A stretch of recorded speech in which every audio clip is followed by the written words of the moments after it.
A mother's desperate cry for 3 lost sons. It's almost 2 decades now since Cecilia Ato's boys were taken. They had been digging at their home in Kitgum, northern Uganda, when they were whisked away. Taken by the Lord's Resistance Army, a murderous militia led by warlord Joseph Kony. Ato says the memories are still fresh. When I think about them, I feel it. And even when I'm holding something in my hands in the garden, it drops off my hands. When that happens, I leave the garden and return home. I sit alone by myself and cry a lot. At 67, Ato has to support several grandchildren, some of whose parents died during the LRA conflict. She has lost hope of her sons returning.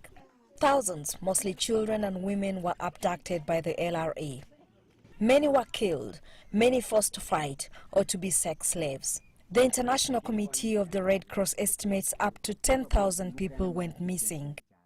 Where we have seen that even years after the conflict has ended, families of missing people bear this very heavy burden, which is often a silent burden of living in ambiguity, of not knowing what the fate of these missing people, often their children, is. If they are alive, how they are, or if they are dead. Some of those kidnapped did escape, but they struggle to settle with their families. Many are rejected because they are suspected of committing crimes with the LRA. The LRA kidnapped Vincent Atoya in 1996. He fought for them for a while before escaping. When I escaped from LRA captivity, I went and reported to government. Behind me here, the rebels stormed our home, abducted my mother and father and killed them. They also killed my 2 brothers. Many families here suffered at the hands of the LRA. And the Day of the Disappeared is a chance to share the pain and to try and find peace. The scars of the 2-decade war in northern Uganda are far from healing.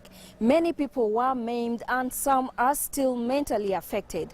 And though efforts to try and break their suffering have yielded some results, advocates say it will be incredibly difficult to resume a normal life. Isabel, Nakirya, CCTV.